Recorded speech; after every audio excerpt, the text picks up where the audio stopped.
Both events, panalo rin po tayo mga believers. What are these two events? The rapture of the church and the second coming of Christ. Okay? Alam naman natin, the rapture of the church, basically, ito po yung kukunin ng Panginoon lahat ng Kristiyano, no? Ano bang Kristiyano? Sino-sino mga Kristiyano? Yung mga naglagak ng tiwala sa Panginoong Jesucristo at tinanggap siyang bilang personal nilang Panginoon at tagapagligtas ng kanilang buhay. Okay? Sila yung mga Kristiyano. Sa makatuwid, sila yung dadagitin ng Lord sa pagdating ng araw ng rapture. Rapture is a secret event revealed only to Paul.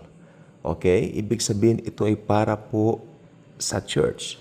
Ito po ay para sa mga Gentiles, no?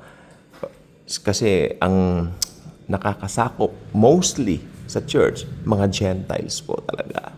Tulad natin, I'm proud to be a Gentile, no? Dahil, yes, sa biyaya ng Panginoon ako ay naligtas. Wala akong anumang ginawa.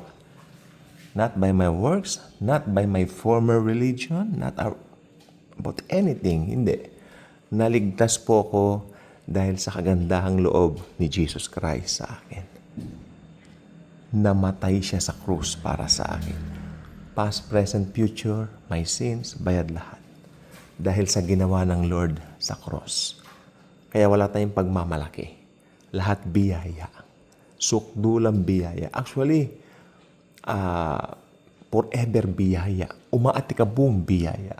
No? Sila yung ira-rapture ni Jesus. Yung mga nagtiwala sa Kanya.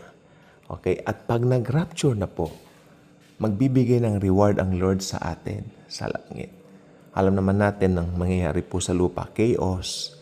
Okay, kung napanood niyo po yung Left Behind ni Nicolas Cage, I believe ito isa sa pinakamagandang na i-present niya ng maganda yung rapture kung ano yung mangyayari. Kasi nakafocus doon yung movie ni Nicolas Cage at saka ni Jordan Sparks, saka ni Lea Thompson. No? Sila yung tatlong pangunahing bida roon. Nakafocus po yung nawala yung mga believers. Okay? Therefore, ang mga tao nagkaroon ng chaos. No? And parang nalito yung mga tao. Saan nagpunta yung maraming taong ito? Ba't nawala sila? Nakikita ninyo, nag-iiyakan sila, nagsisigawan. Hindi nila alam ang kanilang gagawin. Confused po talaga sila. Confused na confused. No? At siyempre, may isang figure na lalabas during that time. The Antichrist. Alam naman natin ang kanyang gagawin, no? At siya po ay mangunguna. Actually, he will be the last president of the whole world. Magiging presidente siya ng buong mundo. Ganun po katindi ang kanyang magiging parte, no? At alam naman natin sa pagdating ng sukdulan ng kasama ng Antikristo at ng bula ang propetang ito ay ang Panginoong Hesus ay babalik after 7 years. No? Ito po yung second coming of the Lord. Bakit panalo rin tayo rito? Sapagkat dito po, kasama rin tayo ng Lord Jesus na magre-reign. Kaya win-win solution tayo sa both events. Okay? At ito yung isang dapat nating ipagpasalamat.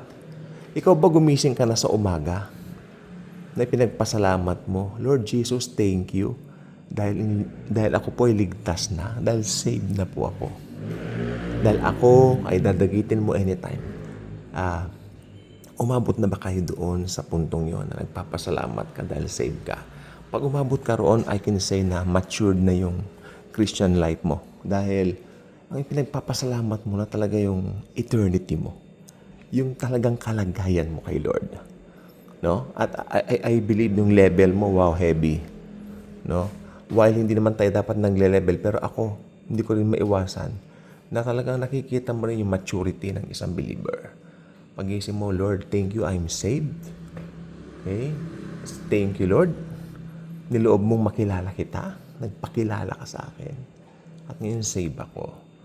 No? At dalawa yan. Abutan man ng rapture, abutan ng kamatayan, sa iyo pa rin ako pupunta. Yung mga ganong kaisip. Kaya napakasarap po pag born again ka na. Ligtas ka na. Okay? So, dahil yan, kay mag-rapture, kay mag-second coming, alam nyo, kasama po tayo doon. So, kung hindi ka pa ka-good vibes, maging ka-good vibes ka na. Subscribe na rito. God bless sa ating lahat.